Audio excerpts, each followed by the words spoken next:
Welcome to Tamriel, where crime and poverty are so off the charts that demons are trying to rob your soul in broad daylight, where every race tries to genocide or enslave the others while simultaneously signing pacts in order to overthrow the federal government, and where every couple of centuries, a necromancer or a cult decides to end the world. The Elder Scrolls Online is an MMORPG over 10 years old now. You probably heard of it, and a lot of you probably tried it at some point in its early days or during COVID when everybody had the excuse of being a NEET. It is set, as I said, in Tamriel, an entire continent, in the year 582 after our Lord Todd, of the Second Era. For those who have a life outside of the internet, it means that it is set around a millennia before Skyrim. It featured for the first time in the 3D era of the Elder Scrolls a map that allowed us to visit new provinces of the Empire such as Valenwood and parts of other provinces that we never got to explore, like southern Morrowind or northern Blackmarsh. For once, we were able to play and roleplay as any race without most likely being called an Enwa or getting denied entrance to Sovngarde, as every playable race had their province or a part of it available to explore, well except for orcs. Fortunately, a future DLC fixed that with one of the best zones in the game, Rutgar. ESO unfortunately did a very bad job at explaining what the game's setup is and what the story is about. The game takes place before pretty much anything that we knew from the other games. Literally, one of the major gods is missing, as Tiber Septim, or Talos, doesn't exist yet and didn't create the Third Empire after taking over Somerset Isle with the help of a magical Risen Roboter that Vivek gave him. We know that the Empire collapsed and lost control over the other provinces. Some of those former provinces created their own alliances and are actively trying to take over Cyrodiil before the others. How exactly those alliances managed to be formed or why they wanted so much to take over Cyrodiil isn't well specified in-game unfortunately, but I'll maybe cover that someday. Finally, some shit happened and the Daedras are now invading Tamriel after a big explosion occurred in the Imperial City. First, we are invited to create our character, the hero for this story. Since I was too poor at the time, I wasn't able to get the Imperial edition of the game, and I sure as shit don't want to buy the $21 upgrade from the Crown store, so I can't play as Imperial. Yes, this game locks the Imperial race, which is one of the best races, behind the paywall. Zenimax, please fix that. I know that you are trying to become a born-again virgin, and I actually am glad for that. So please make Imperial an available race for all like you did for vampires, werewolves, or the former DLC classes. The closest race to the Imperial with its passives is Redguards, so I will play one for this video. I wanted to be more modern at first and roleplay as a crimer from Atlanta or LA, but finally I decided to honor the Imperial that I always dreamt to be, and roleplayed as a Redguard born in Cyrodiil who is culturally Imperial. Of course, the game decides to spawn me directly in a prison cell. Fortunately, I get a visitor pretty quickly. A projection of a man called the Prophet tells me that I need to rescue him with the help of a woman called Lyris. Lyris, a prisoner herself, manages to start a mutiny and delivers me pretty quickly. During the escape, the player gets a tutorial that explains the basics of combat. A tutorial that I did so many times now that I know every single scene by heart. Most players probably remember when the tutorial used to be different for a couple of years. New players used to spawn in a jail on a secret elf island. At the end, you had the choice to spawn in the zone of your choosing and then start the main story or not. Sometimes I wonder which was better. But anyway, for some reason they changed it back to starting in Cold Harbor, but there is one thing missing. A scene that gave a little bit of backstory to your character, because when you clean the first room of the actual tutorial, you get to ask questions about your rescuer, and you get to ask what this place is. She doesn't know how you're still here, or maybe she pretends that she doesn't, but she does know how you got killed. This is where the scene that I mentioned would have been cool to watch. Manimarco, a powerful necromancer and leader of a cult, sacrificed us and gave our soul to a Daedric prince, Molag Bal. We are now destined to work as a slave in his realm for eternity. Unless we follow the strange man with the crooked nose who immediately bailed Tyronius out of prison. After that, we can meet other players for the first time and play the game as it was intended. I remember better times when this place was filled with people. Unfortunately, times have changed. Our first attempt at liberating the Prophet fails as Molag Bal himself was able to see us, which is not really surprising since we are in his realm after all. This is where Cadwell enters the place. He's a strange and sometimes suspicious character that will appear and help us multiple times through the story. He's the oldest soul shriven that didn't go totally mad, and he knows Cold Harbor like the back of his pocket. He's a rather sympathetic, mad character, but I always found that something was strange with him. Kinda like how Jar Jar Binks made some people paranoid and made them think that he was actually an evil character manipulating everyone. Who knows, maybe Cadwell is actually Sheogorath or some shit. With his indications, we eventually managed to find the Prophet. Little problem, in order to free him from his levitating magic prison, someone needs to take his place. Of course, being the main character and being a black man with a more powerful victim card than a white woman, Lyris sacrifices herself and liberates our friend. Finally, right before we are about to flee this realm, the first boss of the game shows up. Now let's talk about the number one problem of this game that I definitely have to mention every time I want to recommend it to someone. The combat is very easy. The overland content and the main story have absolutely no challenge at all. The thing is, this represents probably 90% of the content in this game. The things that most players do every day, this is because every part of the game scales with your level, meaning that a level 1 player could technically go fight the final boss of a zone story, and it would be pretty much as easy as doing the same fight at max level. In this game, you take no damage, and the enemy AI is purposely very slow, to a point where sometimes you don't even need to heal with a spell because your health will just regenerate slowly, naturally, every couple of seconds. You don't need to use combos, precise spells, timing whatsoever, or any skill at all to beat this game. Literally just basic attack until you're bored, or smash your keyboard or controller, and there you go. The big bad and not so scary villain is dead. As I am making this video in early June, I am aware that the developers are about to release one of the major updates for this year, with one of the changes finally being about overland difficulty. I've seen clips on the testing servers, and though I know it probably won't be perfect, I think adding difficulties to the game will be better than what we have now. Maybe I'll do another video on this game in the future and this whole complaint will just vanish. After all my rambling, the Prophet then calls on Akatosh to open a portal leading back to Nirn, our planet. This marks the end of the prologue. Now we can either start our faction's main quest or explore the world freely. Tyronius gets rewarded with chicken, very clever from Use Animax Online Studios, and gets to spend a couple of skill points to gain new skills. The Prophet and the Vestige got teleported to different places, but we can find him in the first major city of every faction. Hungry? No thank you, I already have my Portuguese-style chicken breast, which I can't even sell of course. Most of the main story will now play from this cave that the Prophet calls the Harborage, a cozy and discreet cave that smelled good. Our first mission gives us some context. The Prophet shows us a vision of the past where the former Emperor of Cyrodiil, Varen Aquilarius, and his companions travel across the continent in order to retrieve none other than the Amulet of Kings. One of the companions is Lyris, the half-giant that saved us priorly. The other companions are Sai Sahan, a Redguard brother, leader of the Imperial Dragon Guard that had for mission to protect the squad, Abner Tharn, the Chancellor of the Imperial Council and a mage, and finally Manimarco, the necromancer who took our soul without consent. In the Elder Scrolls, Dragonborns are powerful beings blessed by Akatosh, the dragon god of time, and are said to possess the soul of a dragon. In Skyrim, we play as one of them as a part of a prophecy, but most of the Dragonborns, and the ones that the Prophet is referring to, are the descendants of Saint Alessia.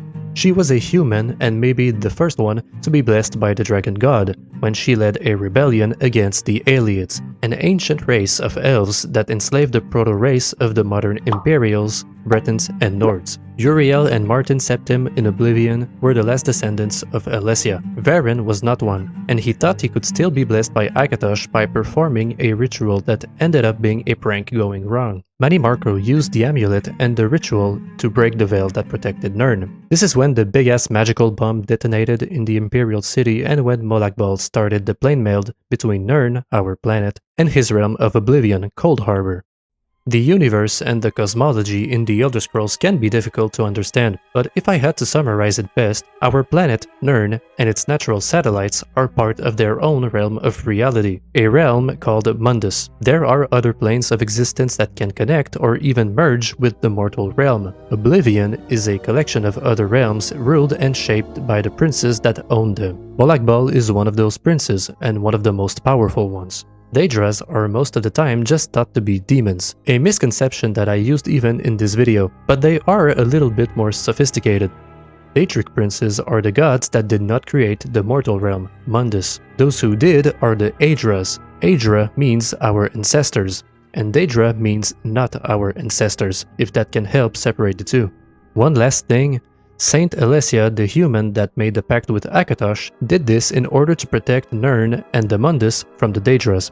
As long as one of her heirs ruled Cyrodiil, the Daedras wouldn't be able to invade the mortals or merge them with their kingdoms, which obviously failed this time. About the prophet, he also tells us a little bit about himself. He says that he was a broken man that was welcomed by a group of priests, and that he started studying the Elder Scrolls, where he learned about the prophecy surrounding us and the companions. He eventually got caught by Manimarco and was sent to Cold Harbor to be imprisoned. On the way back to the harborage, I literally shamefully fell for the first time in 11 years right on this spot while trying to take cinematic shots of the dark anchors that bind Nirn to Cold Harbor, definitely severing the thread of prophecy. Back in the cave, the prophet says that he needs time to locate Lyris and prepare an extraction mission, meaning that we have to go back to Cold Harbor. In the meantime, we are supposed to do quests or other activities in the game, symbolizing that time is passing and that each new main story quest happens after our character grows stronger. I won't do this here since I'm only focusing on the main story for this video, but I know that each main faction's, Fighters Guilds, and Mages Guild storylines are intertwined even though it is only shown subtly. So technically you should be doing the last main quest after finishing the 5th main zone of your alliance, around level 50. 1 minute later I went back to see the prophet and he sent me immediately to Cold Harbor to save Lyris. Once there, we do find Lyris, but she seems different. The Daedras did something to her, taking away her courage and strength, only leaving pretty much her soul for some reason. Lucky her. All of this materialized during the quest in various objects and or memories that she needed to reclaim and make peace with. She made peace with her father's death, she claimed back her imperial armor, which made me jealous, so I took one for myself too, and found back her battle axe with the surprise help of a former companion, Abner Tharn, who is the only one that remained loyal to Manimarco after his betrayal. At least that's what it looked like. Now Lyris is ready to kill some Daedras, but there is still one thing missing, her courage. But just right before facing her fears, we see a projection of Saisahan, who is also in a prison in Cold Harbor. The Daedras are torturing him because he's the one who took the Amulet of Kings after Manimarco's ritual and managed to hide it. We will have to find him once we get back to the prophet. You brought Lyris back, and largely intact from the look of him. I thought you were blind. The story now gets centered around finding Saisahan. He's the one who hid the amulet from Manimarco before getting captured by his cult followers. In order to find him, we will need information from the cult itself. The city right beside us is home to a couple of necromancers that started acting suspiciously recently. We quickly find them and sneak our way into a cave where a member of the cult is trying to summon something or someone. After pacifying him, we learn that he was about to speak directly to Tharn, the sus mage in Cold Harbor. He won't tell us where he is, which means that this mission was kinda pointless. Well, not totally in fact, because he later contacts the prophet directly and asks us a favor. Tharn fears that Manimarco will have him executed because, at this point, he knows too much about his plans, and Tharn still holds a lot of power within the Empire. He asks us to free him from Cold Harbor in his semi-prison. In exchange, he will tell us where Saisahan is located. Once there, we find Cadwell, who's getting assaulted by a group of cultists. After saving him, he agrees to assist us in our mission. Again, he knows Cold Harbor very well, including the secret passages inside Manimarco's castle. Oh no, hear me out. How many Tharns does it take to rule an empire? Would you shut up? I'm trying to work here. The one on the throne is a patsy, and the one in the tower isn't useful anymore. That's not even funny. Get back to work, would you? What? It's true. Lord Manimarco is gonna peel his skin off and make a particularly ugly flesh Atronach out of him. Mark my words. Apparently, Tharn really is in danger. We end up finding him. He tells us that Manimarco actually isn't doing all of this to serve Molag Bal, but that he's planning to betray the god and take his place. The necromancer believes that he can trap his essence with the Amulet of Kings, thus why he has Saisahan captured and tortured. Manimarco then appears and attacks us. but we end up escaping and bring Tharn to our base. Back there, our refugee tells us that he actually doesn't know exactly where Sai Sahan is, and Lyris decides to go full BDSM mode on him for his bad behavior. But the worst is yet to come. Well, I suppose. The game pretends that it's a super big event, and I don't really know if it's just me, but I didn't really feel betrayed even the first time I experienced this scene. But whatever, the Prophet and Lyris lied to us. The Prophet isn't just a random bum that tried to save the world solely after he read the Elder Scrolls, but he's actually Varen Aquilarius, the former emperor responsible for allowing Manimarco to open the gates of Oblivion. We already knew Lyris, Tharn, and Sai were responsible, partially, for all of this, and we still allied with them. Lyris still saved us, and we're still determined to save the world and retrieve our soul. For role-playing purposes, I still decided to protest in my way by renouncing my Imperial identity and armor. Now that's true video game roleplaying, and I just like to change armors regularly, so I have an excuse here. Now it's time to save my Redguard bro. In order to find him, Tharn and Tyronius need to investigate an Aelid ruin full of worm cultists, Manimarco's followers. We find projections of him being tortured, but fortunately, he did not break yet and we end up finding his location. Once there, we have to help Sai fight his inner demons, and also literal demons. The quest is very similar to the one where we saved Lyris. His fears are manifested by taking the shape of his former companions, who remind him of his failure to protect them from Manimarco. The torturers here are using Sahan's memories and darkest fears against him in an attempt to break his will. He and I were never close. In truth, I enjoyed mocking him. I had no idea how deeply it affected him. Interesting. Oh please, we're adults, aren't we? The day I start considering people's feelings before speaking my mind is the day my efficacy as a politician comes to an end. When that day comes, just kill me outright, I beg of you. That's actually based in Sith build, I approve. Another magical BDSM session, but this time involving Varen and Sai. What the fuck is this group of companions about? I'm now afraid to discover what Manimarco is into. Let's just keep going. After killing the Daedra that tortured him, we are finally able to save Sai and bring him back to Tamriel. That poor bastard was held in Cold Harbor for over 2 years according to the Prophet, so he will need time to recover. By the way, what in the hell is happening in this game? I swear this is the first time that I get so many glitches in the main story. I am getting Attack of the Clone vibes now. Nothing game breaking, fortunately. Ah, there you are. Come. We must talk. It is time, Vestige. Sai Sahan's strength has returned. That was a quick recovery, and on our way back to the cave, we can find a book called Proper Torture Techniques, Volume 13. Sai gave the key to the amulet to one of his friends and old mentor in Hammerfell. Once there, we are greeted with a dragon looking like Daedra attacking Kasura and her disciples. Almost everything got destroyed, but what we are searching for is underground. The key stored in a crypt beside the tombs of ancient very powerful Redguard legends. We find the Ring of Stendarr, Stendarr being one of the Aedras, the gods that created Nirn, and we also find Sai's father's sword, which he claims for the upcoming battle. I knew you would lead me to the ring eventually. Give it to me. Your presence defiles this place, Manimarco. Give me the ring, and I might spare your pathetic lives. We struck down your Titan, and we'll strike you down soon enough. The Titan is a prelude of what's to come if you continue to defy me. Defy you? Your delusions of godhood are laughable, you ignominious corpse herder. Very well then. I'll simply take the ring from your corpses. Blasphemy! Leaving the ring near the corpses of powerful warriors and mages wasn't such a great idea, huh? Maybe it's because I was underleveled, but for the first time, I got a challenge with a fight and I had to use defensive and healing spells multiple times. If only every minor boss fights were like this. Our group decides to split up. The rest will help the survivors of the assault, and I get to speak to the Prophet to tell him of our progress. We have almost everything that we need. The only final thing missing is the Amulet of Kings. The amulet is hidden in an ancient human city from the time of Alessia. The city is now in ruins and, of course, full of corpses. Manimarco awaits us there. Sai suggests that Manimarco probably got what he wanted by entering his mind during the torture sessions and that he followed us since his rescue. I find it hilarious that Manimarco chose such a massive projected appearance. He's obviously overcompensating for something. During the dungeon, Mighty Marco manifests himself multiple times and tells us what his plan really is in a Scooby-Doo villain style. He wants to use the Stendarr's ward to take the Amulet of Kings without Molag Bal interfering. He thinks that the soul gem inside the amulet is powerful enough to trap Molag Bal's powers, making him the new god of schemes. We eventually arrive all at the same time in the room where the amulet is kept, and we get a final battle where our allies will one by one hold one of the portals used by the necromancer to summon spirits, and it is left to us to end him. Tyronius ends up winning, of course, but we get the visit of another surprise challenger. Worm!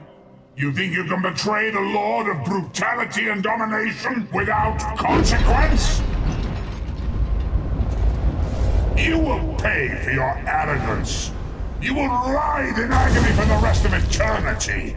Your tortured screams will echo throughout oblivion to serve as a warning to others. How poetic. Finally, the amulet is ours, and so ends the main story of ESO. Well, not totally.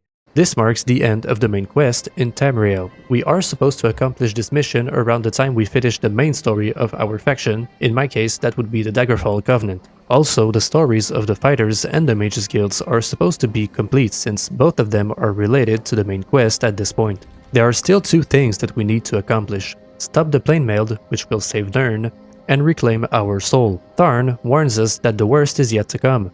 We have to fight a Daedric prince, a being that cannot be killed even if we have the power to face him in a fight. The prophet in him still thinks that it is possible to stop the Plainmailed and defeat Molag Bal with the help of the Amulet of Kings. We can weaken him enough to stop the binding of his realm to the Mortal One and also free the souls of the Soul Shrivens that Mighty Marco and his cult created. There is one problem though. Tharn says that in order to do that, we have to perform a ritual to please Akatosh, and it will require a soul. The player already has no soul, and Tharn is the only one who knows how to perform the ritual. That means that one of our 3 remaining companions will have to be sacrificed. Nobody in-game specified if the sacrifice had to be volunteer or not, because if not, why not just take a criminal or a cult member and sacrifice him? Or even ask somebody else in Tamriel who would be willing to do it. Whatever, I suppose it has to be from a volunteer. This matter will be decided later in the story, so for now we can celebrate our victory. Sai-Sahan has one last favor to ask. He wants us to join the 5 companions officially and replace the void that left the traitor. Talking about the traitor,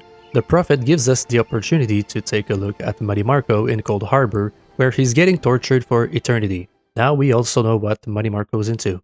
Literal gods. The next part of the story starts with a new important character, Vannes Galerion. He's the leader of the Mages Guild and he wants to stop the Plainmailed once and for all. His guild has officially allied with the Fighters Guild and they ask us to sweet-talk the 3 leaders of the alliances and convince them to help us fight Molag Bal in his realm. As Galerion expected, they aren't convinced easily, but they agree to meet on a remote island to discuss. All of them don't trust each other over sending their armies to Cold Harbor, while they are still actively battling for Cyrodiil. They fear that one or both of the others will betray them and take the opportunity to attack Cyrodiil or their territories. Vannes and the player suggest one last thing. Both guilds should lead the attack on Cold Harbor, but they need to convince the 3 leaders to let them do it freely, without breaking the pact of neutrality that they signed with each faction. Of course, this game being ESO, right before we all get to agree, the island gets attacked by Molag Bal and his Daedras. We manage to save the 3 monarchs and they set their problems aside and agree to immediately send the guilds to the prince's realm. And again, this game being ESO, everything has to go pretty much bad, and we all get separated during the teleportation. We arrive alone right next to Cadwell, and to what appears to be a city in Cold Harbor. Also, this is another one of my major complaints with this game. There are pretty much no dialogue choices in this RPG. Every dialogue goes the same for all players, and this means that our character has a personality well defined and set in stone. We play a generic quote-unquote good guy who a lot of times has dementia. What I mean by this is that he tends to ask NPCs the same questions many times over, because the developers feared that we would either forget what has happened, or because in this game we can start the chapter in whatever order. I technically could have started Cold Harbor without playing any of the other stories, and this would have been my first time or one of the very rare interactions with Cadwell. And again, since the game has no player choice, maybe because they thought it would have been too long or too expensive to write so many dialogue choices, choices, our character just acts dumb and asks many dumb questions, which gets irritating. Just to compare this game to another MMORPG, SWTOR has many voiced dialogue choices, and even though most of them lead to pretty much the same result, at least it lets us build a personality for our character and gives the game more replayability. So, off you go. Shut up, Tyronius. Once at the gate of the city, we are welcomed by pretty much the only inhabitant. What seems to be a Breton woman guides us through the city and tells us about its history. It is pretty strange, but from what I understand, this was a city on Nirn during the First Era, and it was ruled by an Ayleid king, but was inhabited mostly by humans. They worshipped Meridia, another Daedric prince or princess, and it led to an attack on the city by Molagbal and his forces. Meridia used this attack to backstab the other prince. Molagbal's open portal worked both ways. The time had come to take the battle to Cold Harbor.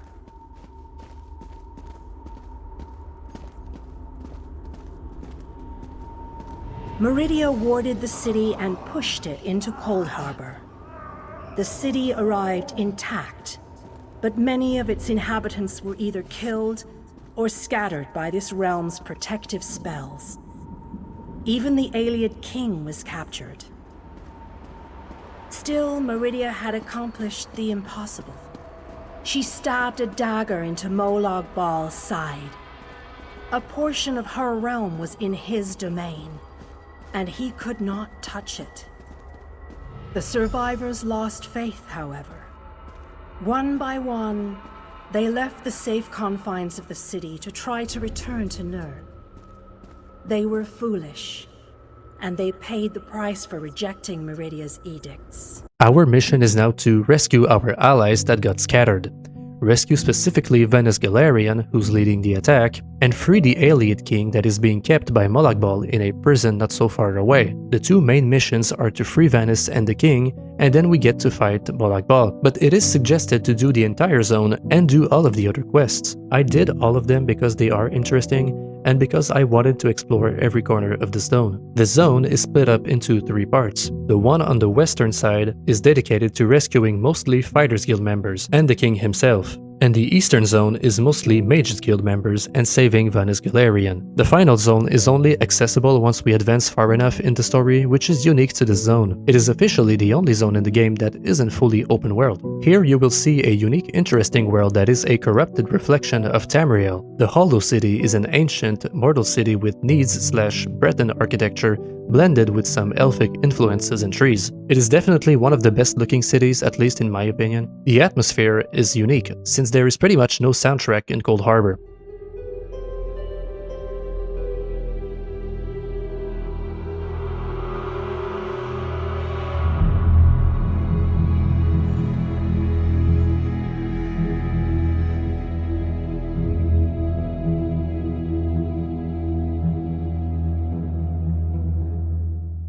Fitting the otherworldly, corrupted and devastated realm it is set in. Also, it is surrounded by floating islands, and there is a contrast from the very few remaining normal living trees from Nirn and the dead ones just outside the gates. And just look at it.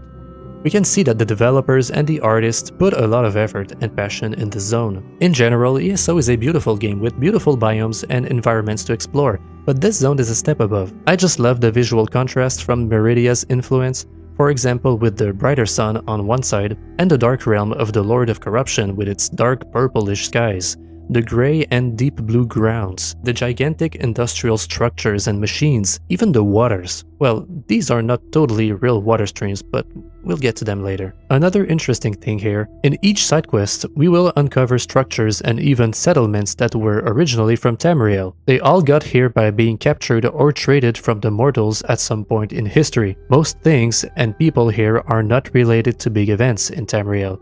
They are helpless, doomed, and forgotten. People sold their homes and souls and ended up here. Some were captured during the plane meld, some were tricked, some were sacrificed like our character and the other soul shrivens. And also we will find some of our comrades from the guilds. The game doesn't force you to complete one side of the zone before the other, but it suggests that the player saves King Dynor Lalorierin from his tower. In order to do that, we have to find Meridia's light. crystals that can destroy the king's magical chains restraining him. We will find them by completing some of the quests in the area. The biggest one involves saving Skordo, an orc and an ally of the Vestige during the Daggerfall Covenant's main story. There are also other Fighters Guild members that are imprisoned with him. After jumping in this strange water-like fluid actually called Azuroplasm, which is a fluid that created the Daedra creatures in Oblivion, kind of like water created life here on Earth, we meet a lesser Daedra that we can only meet during the Ebonheart Pack's story. She seeks revenge on another Daedra and helps us escape. She is the only character aside from Skordo that didn't go at least semi-mad. At the end, we find one of Meridia's lights and tell our allies to seek refuge in the Hollow City. There are many other quests in the area and most of them are really interesting. Like I said, players can really feel how this zone was carefully crafted and written. They wanted to make you feel like it is a true ending to your story. You come across so many amalgamations of places,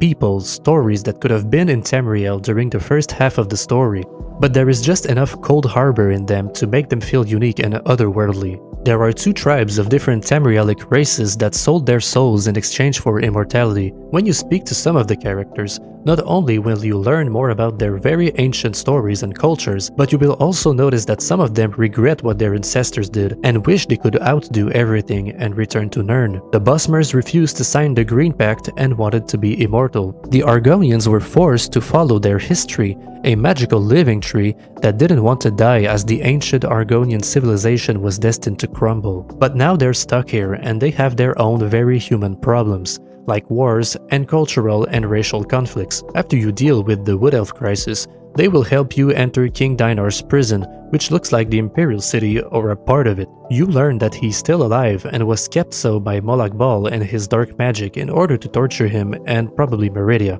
Back in the Hollow City, he takes command of the Fighters Guilds after the death of the former commander who didn't manage to seek refuge here. At this point, the city also gets filled with more NPCs who you can trade with. Now we need to save the remaining mages and Vanus himself. The other quests have a slightly different atmosphere and tone. Here, everything is more psychological. You feel more like you are in the God of Schemes realm. There are Daedras using machines f***ing over people's minds. We find a Dunmer and a Khajiit who had their souls trapped into one new corpse using dark science, alchemy and magic.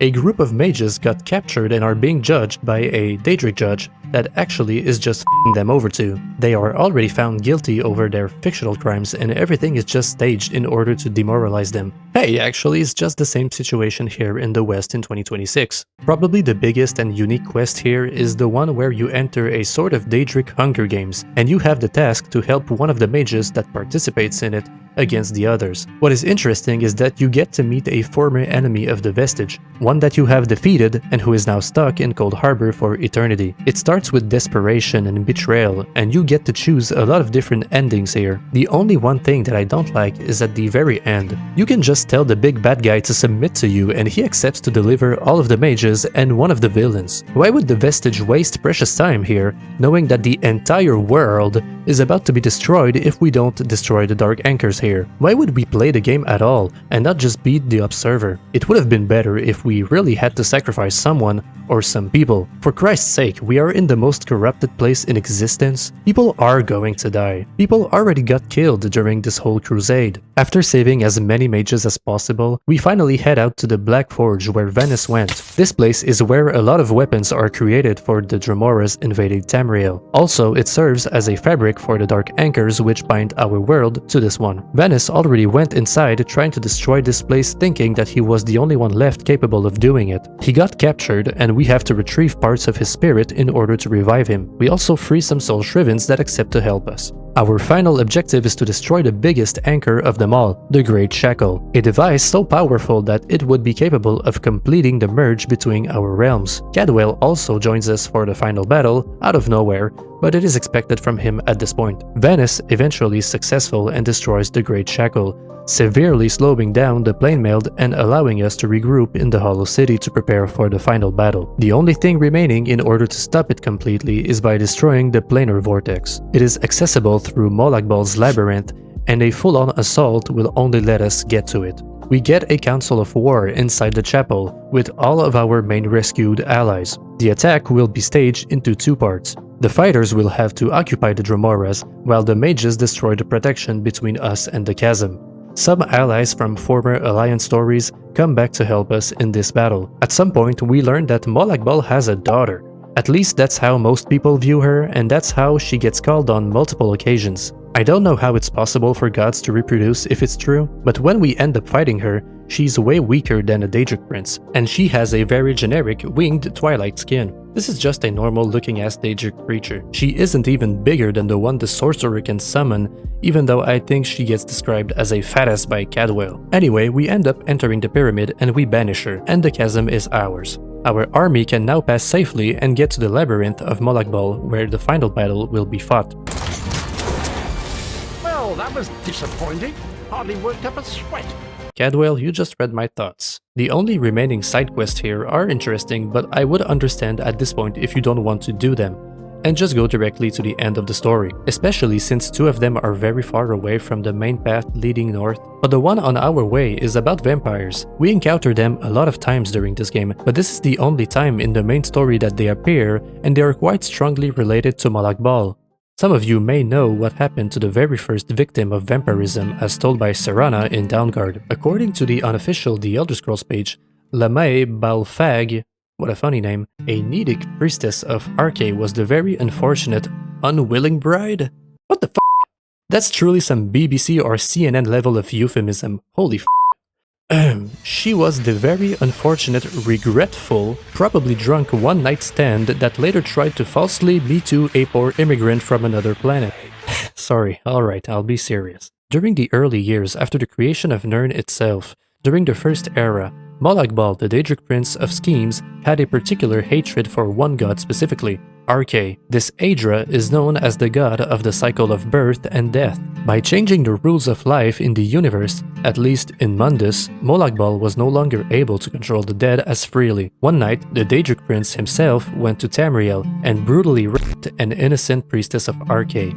Right before leaving Nirn, he shed a single drop of his blood on one of her wounds. A couple of hours later, she was found by a group of nomads, but her new thirst for blood took over and she killed all of them. Since then, the disease spread all over Tamriel, until even the events of Skyrim. The priestess later went on to curse both Molag Bal and Arche, Molag Bal doing what he did to the random and innocent person that she was, and Arche because he didn't answer her prayers when she asked to be cured. I first did this quest with, let's say, a paladin crusader mindset. I just did what a normal human would do in this universe, stick to the original plan and kill the demonic creatures. But this time, I decided to try the other route and help the vampires. Their matriarch wants us to help her destroy the curse that binds them to Molag Bal and Cold Harbor. In return, they will help us reach Molag Bal and fight the Daedras defending him. Of course, in the end, I don't think either choices change anything in this story or in the DLCs. It is probably just for role-playing purposes, but I still like the fact that they incorporated vampires in Cold Harbor. We make our way inside the Citadel and allow our army to teleport directly. The Fighters Guild has to draw the attention so the Mages Guild and Tyronius can get to the upper city. In the end, we get to a pyramid where we need to face the Daedra with the help of Lyranth, the other Daedra that helped us previously.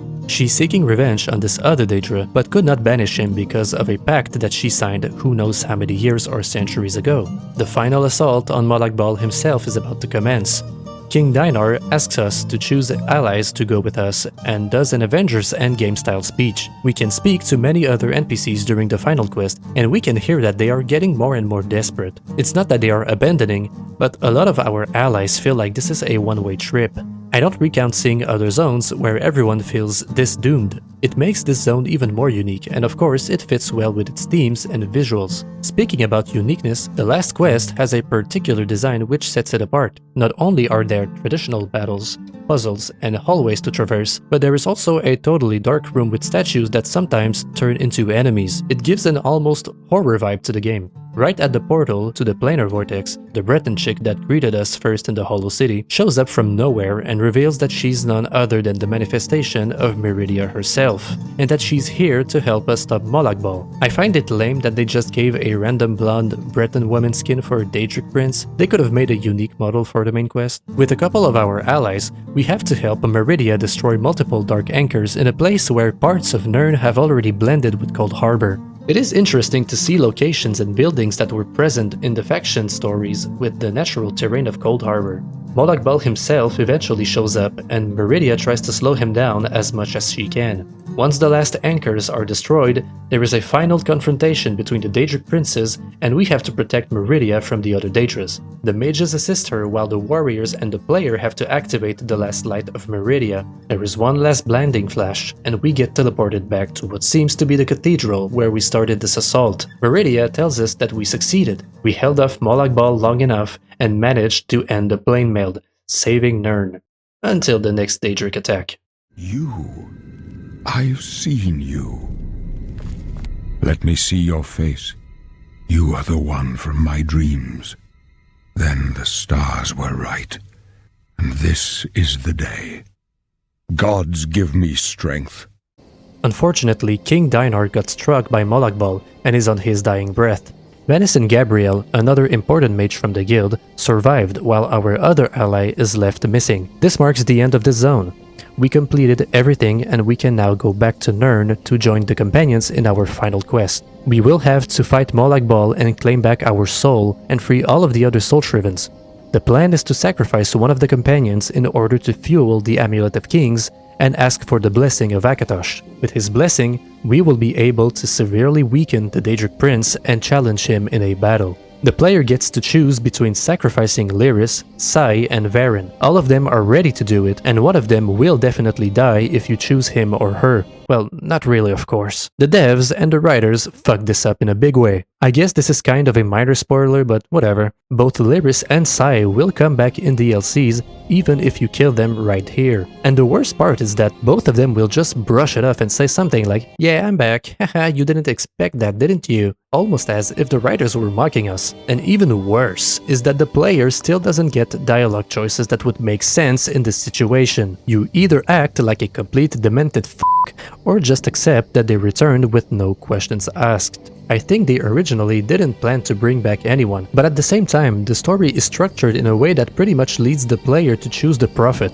I think he is the one that sacrifices himself in canon. He's like the cliché father figure or mentor that gives us the opportunity to beat the villain by giving his life for the cause. Also, he's the only character where his death makes sense even though he reappears briefly from the afterlife in one DLC, only to greet us and warn us about a future catastrophe, almost like a Force ghost. So I chose to sacrifice the prophet here, and I think this is the best choice, because it also gives his life a meaning after being the one to start a rebellion in Cyrodiil and allowing Mannimarco to destroy Nirn's protection from oblivion out of pride and greed. The companions give their farewell to our fallen comrade, and we get a new cool armor. The fight against Molag Bal itself is a little bit scripted, but it makes it more cinematic and fits well with the end of the story and the epicness of fighting a god. Molag Bal does shrink with the power of Akatosh, and we end up 1v1ing. I think this is the biggest health bar that I've seen in this game. 20 million HP makes this fight pretty long, but the boss itself isn't very difficult. I never really went under 50% health, but I had to use every skill that I had. For once, it didn't seem like I could just punch, left click or RT and just wait. In this fight, you will have to roll,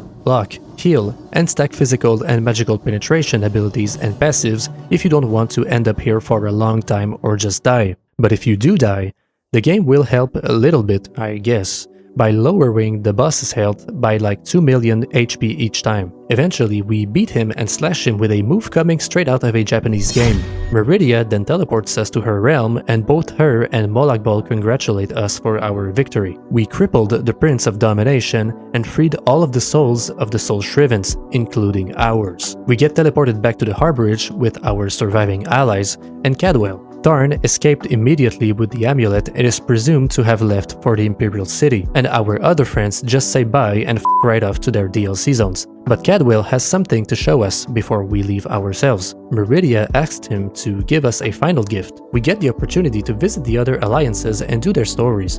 It is basically the New Game Plus where I get to spawn in one zone from the Almeri Dominion from the eyes of another person, this person being most likely an elf, making Tyronius Maximus the ever-first trans-human to elf in the Elder Scrolls. As I write the conclusion for this video, I tried to retell what I felt when I finished this game. Unfortunately, that was a couple of days ago and the memories have already partly faded out. I remember that it felt somewhat magical. I spawned in Valkelgard and I just sat there, on the ship, contemplating the sunset and the fairy-esque Altmeric structures of the city, listening to the soundtracks. What I want to say is that I love this game. I have over 1,400 hours of playtime on Steam, And even though this game is flawed and I criticized it on many occasions during this video, I would recommend every Elder Scrolls fans to play it. What would make me love this game even more would be seeing its population grow back and see all of the zones being filled with players once more. The developers are trying to revive it and I want to give them a chance.